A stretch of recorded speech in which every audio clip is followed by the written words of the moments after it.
are these people?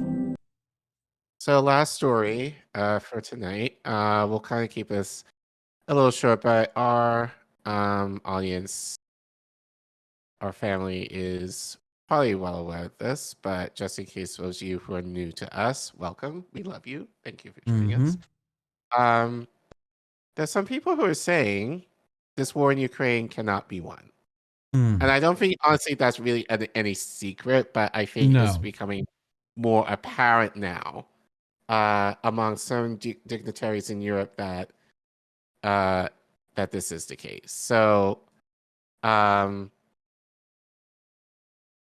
we go. So, this article was written in Consortium News, and Popular Resistance picked it up, written by Joe Lauria, where he writes, Western leaders privately say Ukraine can't win the war. What does he mean by that? Let's find out. The German and French leaders have told Ukraine they must seek peace with Russia in exchange for a post-war defensive pact. Western leaders privately told Ukraine President Volodymyr Zelensky that Ukraine cannot win the war against Russia and that it should begin peace talks with Moscow this year in exchange for closer ties with NATO.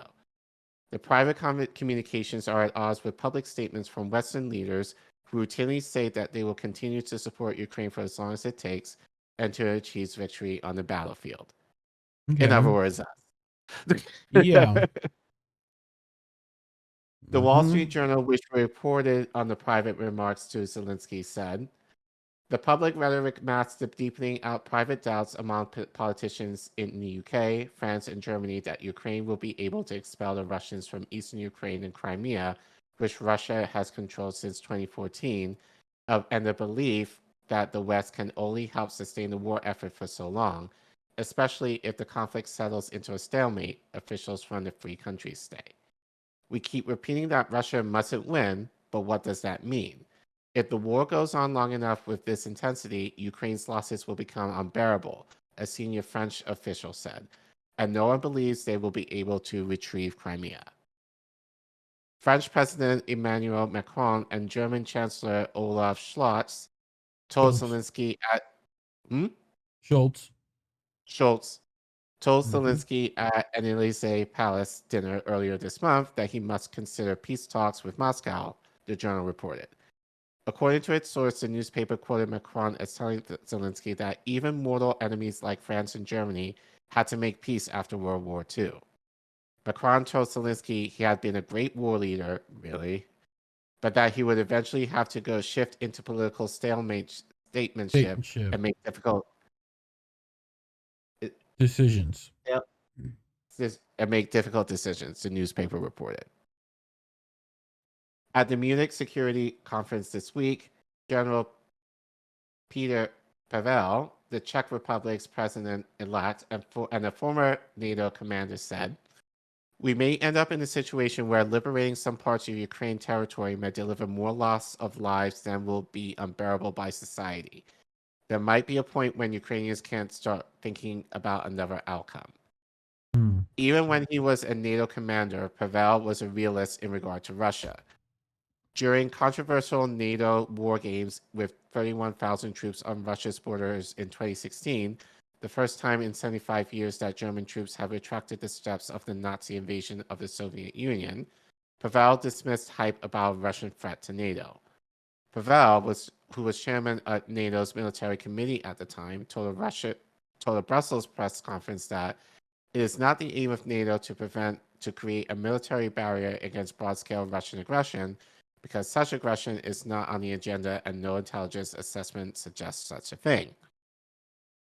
The German foreign minister at the time, Frank-Walter Steinmeier, also embraced realism towards Russia, saying, what we shouldn't do is now inflame the situation further through saber-rattling and warmongering. Whoever believes that a symbolic tank parade on the alliance's eastern border will bring security is mistaken. Instead of an aggressive NATO stance towards Russia that could backfire, Steinmeier called for a dialogue with Moscow. We are well advised not to create pretense to renew an old confrontation, he said, adding that it would be fatal to search only for military solutions and a policy of indifference, of deterrence. Under U.S. leadership, NATO clearly did not follow that advice, as it continued to deploy more troops to Eastern Europe and to arm and train Ukraine under cover of pretending to back the Minsk Accords to end the Ukrainian civil war. And that was the Before, German foreign minister saying this? yeah, Okay. at the time. Right. At the time of the Minsk Accord. Gotcha. Minsk Accords, yeah. Gotcha. Before its invasion in Ukraine, Russia cited NATO's eastward expansion, the deployment of missiles in Romania and Poland, war gains near its borders, and the arming of Ukraine as red lines that the West had crossed.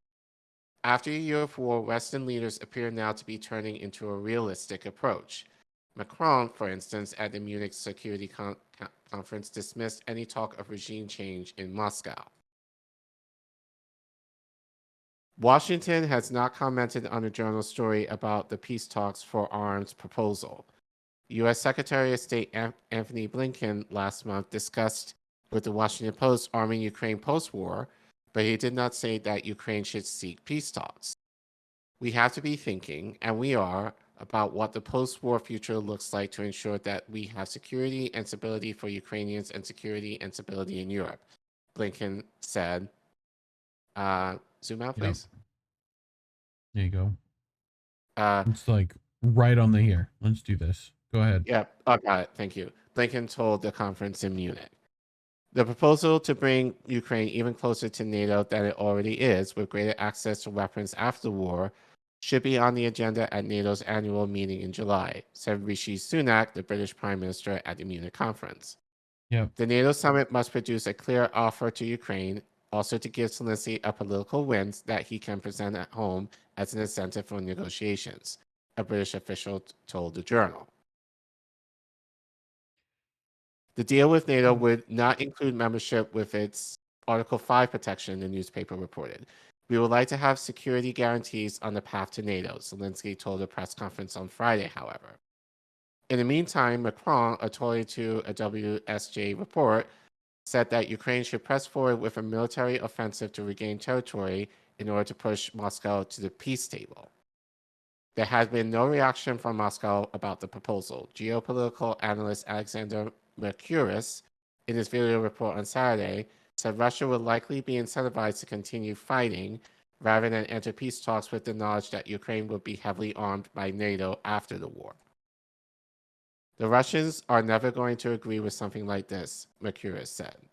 They must be saying to themselves that instead of agreeing to this plan, it actually makes more sense to continue this war because one of Russia's objectives is the total demilitarization of Ukraine. What the Western powers are proposing is the opposite, he said. Given that Russia considers it winning, and there seems to be a general acknowledgement among Western governments that Ukraine can't win this war, where is the incentive for Russia to even consider this plan? For Moscow, Mercouris said, Ukraine's demilitarization is an absolute existential matter. If Ukraine is going to get even more advanced weapons from NATO after the war, as opposed to what it can get whilst the war is still underway, then it makes even less sense for Russia to stop the war and agree to this plan. Right. Russia is facing a weakened adversary now, Mercouris said, and Moscow clearly prefers that to facing a strengthened adversary later, especially if, the U.S. gets more involved than we already are. Yeah. So, cool. Thoughts? Nice to see him shaking in their boots a little. Yeah. Rethinking their nuclear saber rattling. Well, I think ultimately because it affects them directly, given they're on the continent.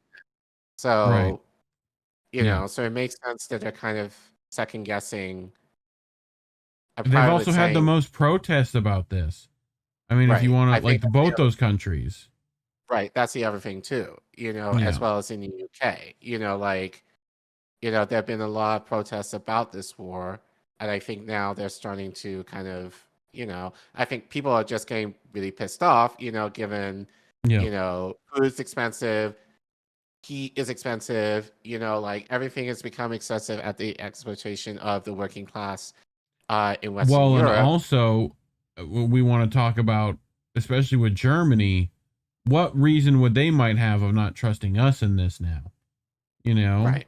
Like maybe that Nord Stream situation, Mm-hmm. Right. You know, like okay, no one's denied that yet, so we'll see how that goes.